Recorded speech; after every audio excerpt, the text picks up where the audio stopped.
welcome back to the channel. I hope that everybody's doing well. So today I'm going to be doing a Q&A. I asked you guys over the last few days to give me any questions that you might have that you'd like me to answer, and I got a lot of really cool questions.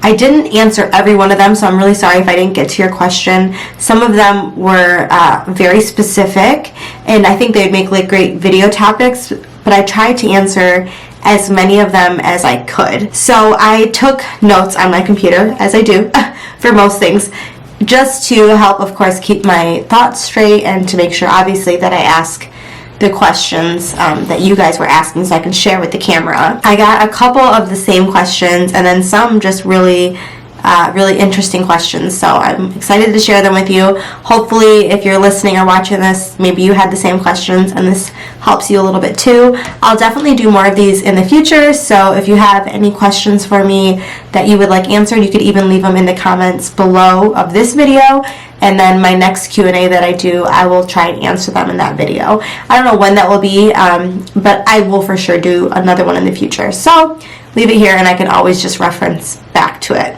So without like any specific order of importance or anything like that, I'm going to read you some questions and then obviously give you my answer. Of course, I'm one person and some of this is subjective and opinion and some of it is objective data.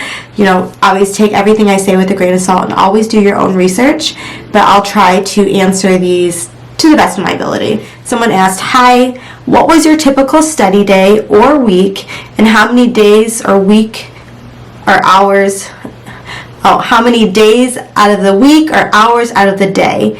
So like how much did I study basically.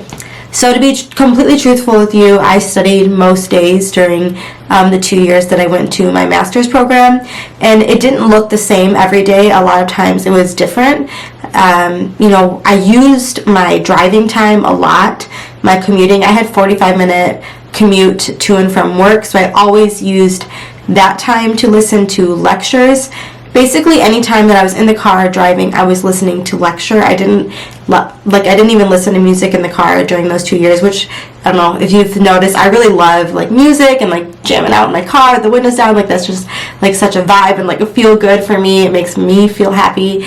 But I did not do that for 2 years. I only listened to lecture when commuting. And then of course, if I was working that day, you know, if I was doing a 12-hour shift, because of course I was still a nurse at this time, you know, my studying would look different. But I would take opportunities then to review my patients that I was taking care of that day as a nurse. So I would look at their x-rays or their CT scans. I'd review some of their labs. I'd really enjoy looking through the HPIs that other providers had documented on that patient. And so I took those opportunities to learn. But then when I was at home, I always studied at least, I would say, like 2 hours a day. Maybe I had like 1 day off a week. So the days that I worked 12-hour shifts, I didn't always come home and study for 2 hours that day, but I would listen to lecture commuting and I would try and absorb as much information that would be pertinent to the provider role versus a nursing role while I was in my shift. And then when I wasn't working, I was always putting in at least a couple hours of studying a day. I just really made it a priority, and I do think that everyone that does this program or any kind of master's in nursing program should implement very disciplined study habits, because it's fleeting. It's only 2 years. It's really a short time of your life, and the role, you know, there's a lot of responsibility that comes with it, and you are just going to feel better and more confident if you really put the time in and the work into studying. I wish that there were an easy answer to that question, but it was a lot of studying, I'm not going to lie to you. I said on average I did at least 2 to 5 hours a day, about 5 to 6 days a week. So yeah, I mean, give or take, but I studied a lot. So this next question is pretty easy. It says, "What state are you in?" I live currently in Michigan and I want to move. The older I get, the more I really enjoy warm weather and the sun and the heat, and we don't have a ton of, we have beautiful summers here, of course, and I mean, it's not to say I don't appreciate Michigan for a lot that it is, but I would like to move more south. Okay, so this person wrote, "Love your videos. Any way to get your PDFs that you talk about on your YouTube without having Facebook?" So this question I got from like 5 people in some various way. Like, that was the question though, and I get this a lot, and so it's something that I'm working on, and I totally hear you guys. The issue is that when I initially made these study guides along with the videos, I would quickly delete them off of my computer because I needed to save space on my computer, because I do so much on just my little like MacBook Air, like it's nothing fancy, and so I was just constantly just getting them off of my computer and done with them. Well, now going back through, I'm trying to, I have some OCD, right? And there's a lot of different formatting and a lot of and all of my different study guides, like there's different colors and different fonts and different just kind of like patterns of note taking that I was doing.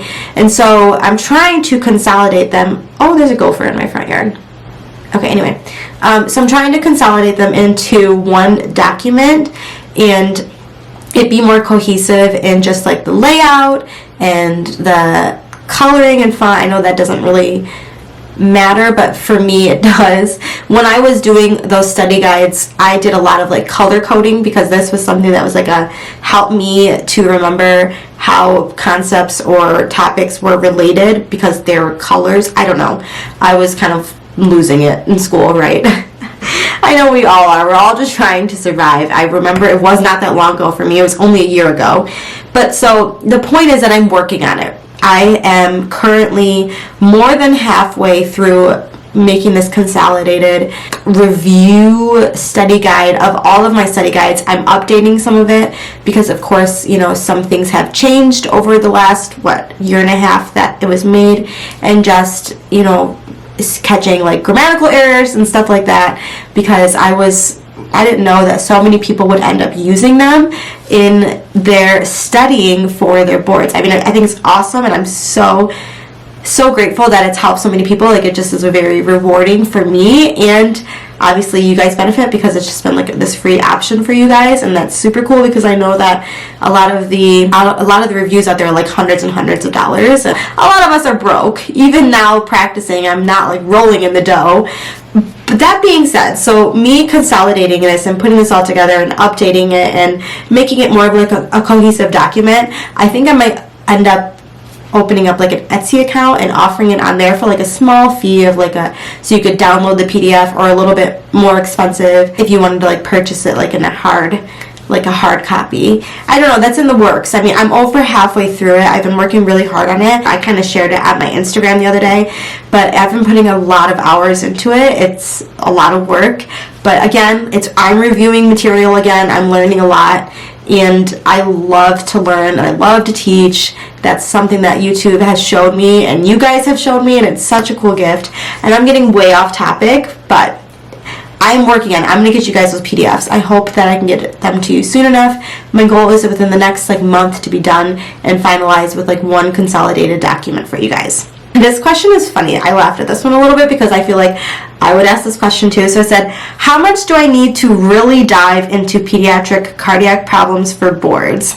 And I just laughed because I remember, for me, it wasn't the pediatric cardiac, it was cranial nerves.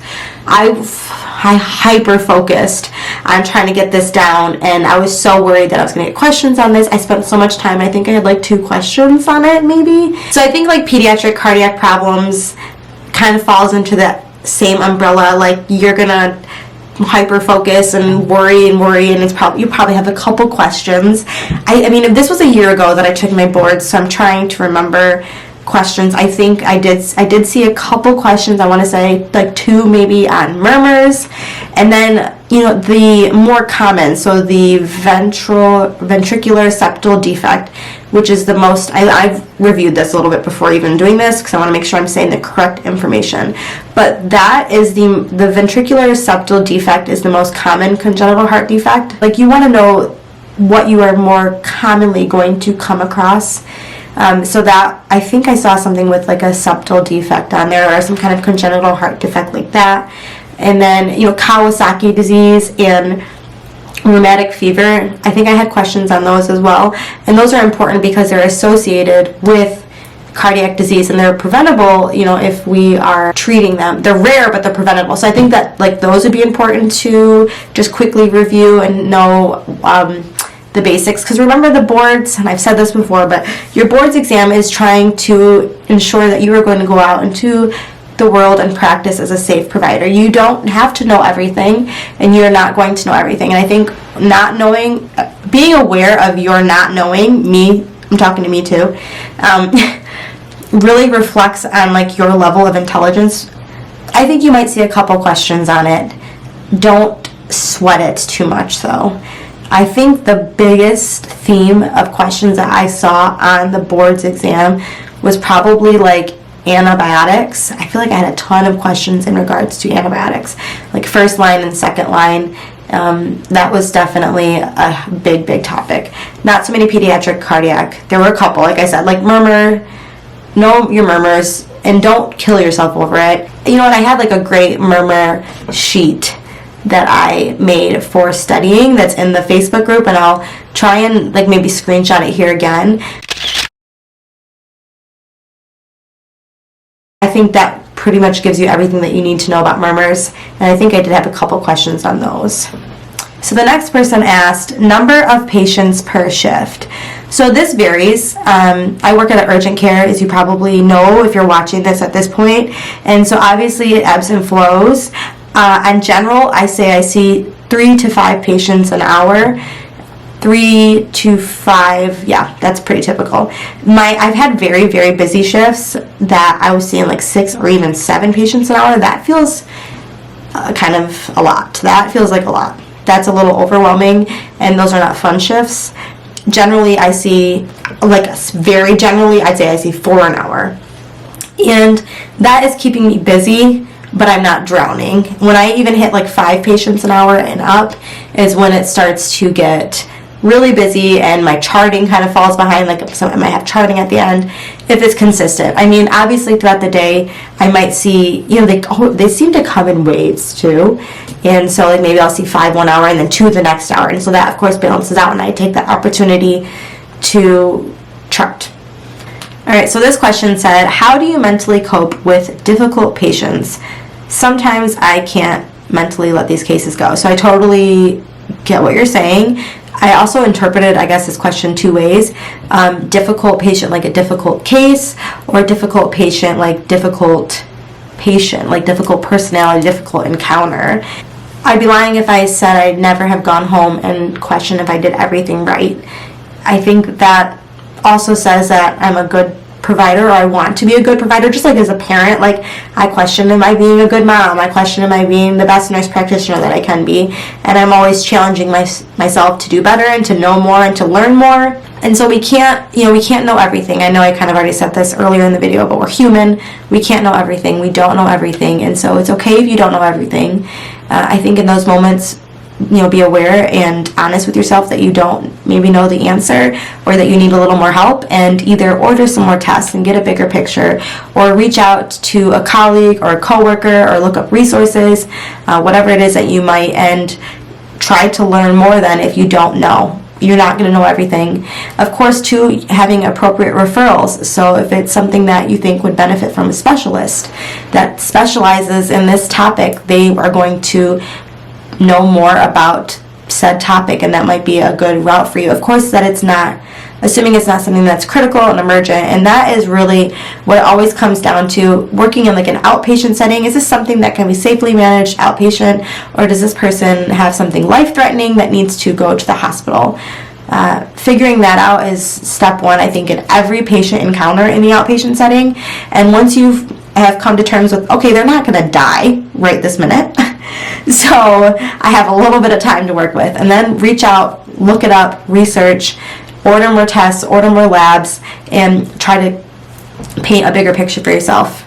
But yeah, I totally get it. Now, if it's a difficult encounter, like patient was difficult, I've had this too a few times, and I would say that this was maybe a little bit more difficult as a nurse. I maybe struggled with this a little bit more, because as a nurse I felt like we were constantly like verbally and emotionally just abused. It was horrible, and that I struggled with a little bit more. Now, from a nurse practitioner standpoint, it's different. I feel different, and it is different. I haven't had as many just horribly rude patients that I did like working in the ER as a nurse. Generally, I think people have been pretty respectful, but I've had patients that have been unhappy with for example, me not giving them an antibiotic. And I always just come at those very pragmatically, and I say, hey, this is what the science says. I really work hard on practicing science-based medicine because that's what I'm comfortable doing with my license. And I just leave it at that. And at the end of the day, that's all you can do. And then you chart such. I would make sure that your documentation reflects that visit, but always remain very professional and just pragmatic about it. This is what the science says. This is what I'm doing. I hear you. And that's the end of it. As a nurse, it was way harder, though. I'll be completely honest with you. Okay, so the next question is, this was a good question, too. You guys asked some really good questions. As an FNP student following a preceptor, what are we to expect when starting our clinical, and what is our preceptor expecting from us? I don't want to step on anyone's toes, but then I also don't want to seem like I'm just hiding behind my preceptor, not pulling my weight. What is the appropriate amount of involvement for a student to expect? Thanks. So yeah, really good question, and I had this question definitely going into my clinicals too, wondering what I was going to be doing. Was I going to be practicing as a provider? Was I going to be just shadowing? My experience, and maybe yours too still, is going to be a little skewed because it was during COVID. Like mine was during the beginning of the pandemic, so nobody wanted like any extra hands, and I had to be really, really pushy with getting my clinicals and being able to put my hands on a patient. That is my personality, though. I am a little bit pushy, and I think that you should be too, because the clinicals that I learned the most at were the ones that I got to practice more autonomously. And so really push for that. Of course, you have to respect your provider that you're working with, and ultimately any boundaries that they set for you, you have to follow, because of course that's their license and they're allowing you to be there. And you want to just finish school. But that being said, you also want to have had touched the patient before you go on to be a new nurse practitioner. And this is the perfect opportunity where you have the safety of working underneath a provider that they are the licensed one and that you can go to and ask questions. So the best that you can, definitely take the opportunity and try to do as much as you can. Volunteer for literally everything.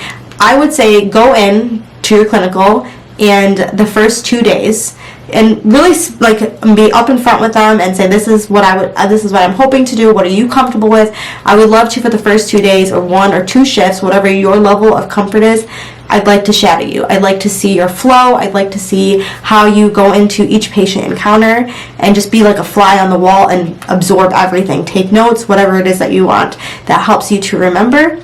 And then from there on out, see that you can't go and see the patient before the provider. Take your notes in there with you. Assess your patient, write everything down. Just make it easier on yourself at this point. If it's going to make you less nervous, write it down. Be really open with the patient. Hey, I'm a student, I'm trying to learn, and hope you don't mind that I'm going to ask you these questions and we're going to do this together. And sometimes patients are really happy to have students because you're so thorough. You don't want to miss anything because you're learning. So, and then when you come out of that patient's room, present your patient in a very systematic way to your preceptor. And I think actually that would be like a really cool video. You guys let me know what you think about how to present your patient to your preceptor. But yeah, I mean, be thorough in your exam and present your patient to your preceptor, and then even offer ideas of what you would do if you were the provider as far as ordering tests or treatment plan. This is your chance to go in as a student and learn and absorb, and you still have the safety of working with someone else. Also, and I've said this before too, but the practice guidelines for family nurse practitioners, at the moment I can't remember who wrote it. Fenstermacher? I've said it enough, I should know. I'll link it in the description. I purchased this resource as a new nurse practitioner. So after clinicals, after I passed my boards, when I was going into practice as a new NP, and it really saved my life in those first few months. Had I had it when I was going into clinicals as a student, it would have been so helpful. I would have looked like I had my stuff together. And I'll be honest with you, my first clinical was actually at the urgent care that I work at now, which is funny. But that was my first clinical, and I was the least prepared for that one. I really didn't know what to expect. So hear me when I say, if you have a good resource, I'd get that one and go to your clinicals with that. It's going to be such a great resource for you. And go in with the mindset that you are going to be practicing as a provider. So really kind of figure out like what clinical you're going into, obviously, and look up practice guidelines for whatever, for OB, for primary care, for peds, for get some resources and review, because you're going in and go in with the mindset that you're going to be practicing as a provider. All right, so next question. I'm very wordy, obviously, and so this might be longer than I anticipated, but the next question, I only have a couple more. How do you balance coming home with pending documentation? It's difficult to chart with some EHRs and busy clinics. Thanks. So I definitely get this too. I hate having charting to come home to, and sometimes I do have it. Very rarely now do I have still charting that I have to finish at home, but my experience is going to be a little different because I'm working at urgent care versus primary care, and so my charting has to be less involved than from a primary care standpoint, where primary care does a lot of head to toe, very comprehensive documentation and exams. Urgent care is very focused at whatever the current acute issue is at hand. And I'll be honest, that's why I like urgent care and why I liked emergency medicine too. That being said, with each patient, if you are not going to be able to finish your charting in real time, take the extra minute to write a quick note in that patient's chart. It can be complete gibberish and make only sense to you, because you're going to go in and you're going to edit and you're going to use that information to, of course, build your HPI and your documentation. But at least give yourself some key information and details that's going to help you remember and jog your memory of that patient encounter. You know, if you are salary, then I say take a little bit extra time too while you are at work to get some documenting and charting done. If you are going to go home and spend hours and hours of charting and you are not being paid for it, then I say slow down when you're at work and get a little bit more of it done there, because your time is valuable. You are valuable, basically, and you deserve to be paid for the time that you work. So that being said, slow down a little bit, but when you're at work, really focus on work then and really make it a point to get as much done, obviously, as you possibly can during your shift. All right, so the next question is, how do you minimize your notes on topic concepts to only the nitty-gritty? I am in my family nurse practitioner second year this semester, and I feel like it's all important. I need help reducing my note-taking. For example, sinusitis. What do I need to know?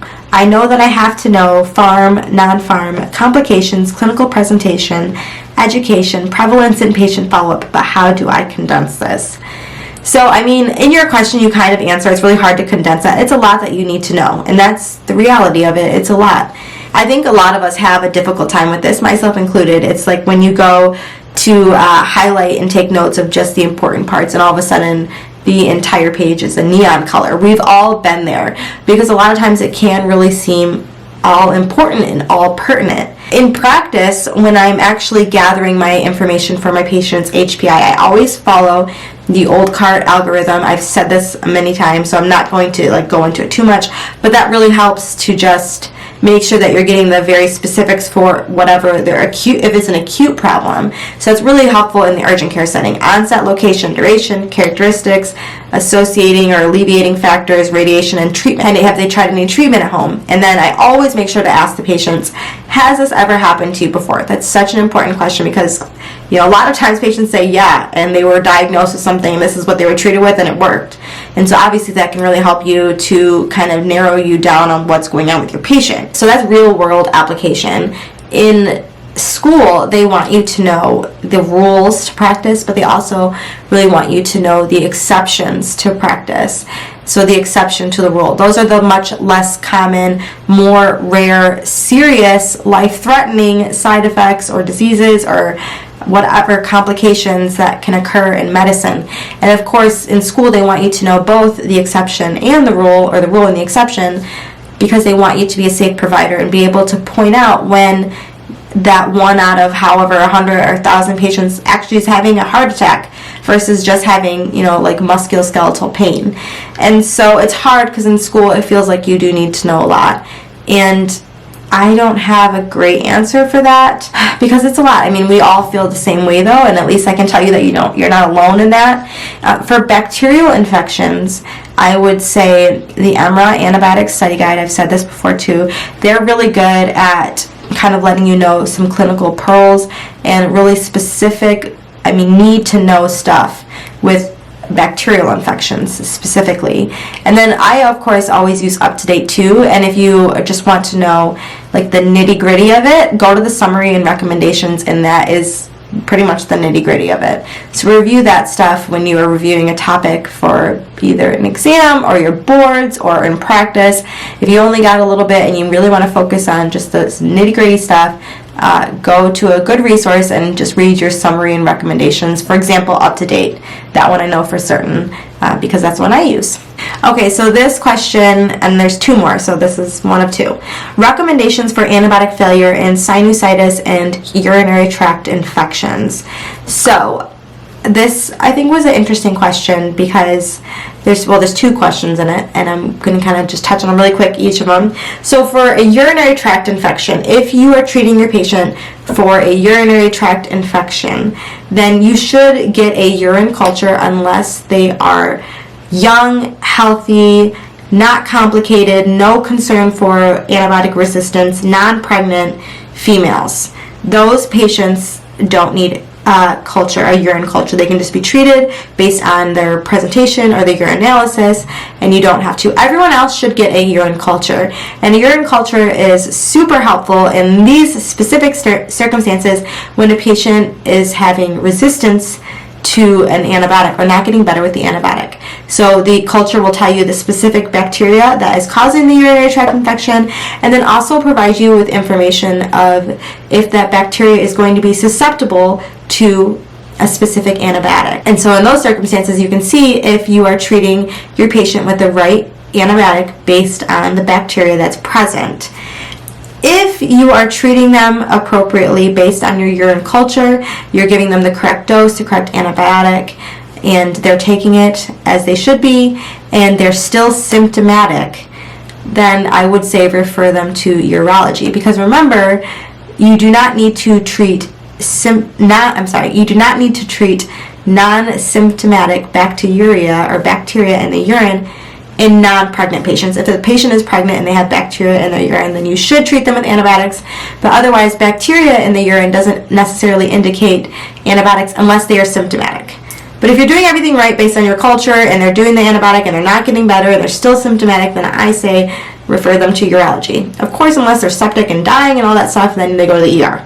Oh, and for the sinusitis part, that is interesting because if you're treating the patient with the correct antibiotic for sinusitis and they are not getting better, I think my first question would be, is it in fact bacterial? Because, and I looked this up, I don't just know this, I'm not like a walking textbook, but 0.5 to 2% of cases of sinusitis are bacterial. The rest are viral. So it very well may be that they're not getting better on the antibiotic because they have viral sinusitis. If it is indeed bacterial and they're not getting better with the antibiotic, I would say refer them to ENT as well. There is some options. If you look at EMRA, they can have a very high dose of augmentin or fluoroquinolones if they did not respond appropriately with the first antibiotic and they are having antibiotic resistance.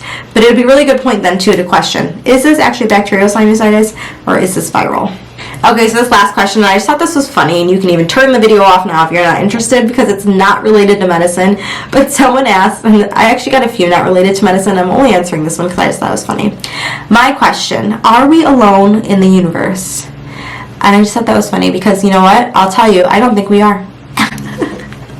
No, but I think it would be kind of like self-centered or conceited, egotistical to think that we're the only ones out there. We're in a very big universe. I definitely don't have the answers. I could be wrong. I do not pretend to know the answers. Very open-minded, but I think there's probably other life out there. What do you guys think? Funny question. Thanks for that one. Alright, so that's going to be it for the Q&A. Hopefully it was helpful. Hopefully a few of you learned something. Let me know if you like this kind of video.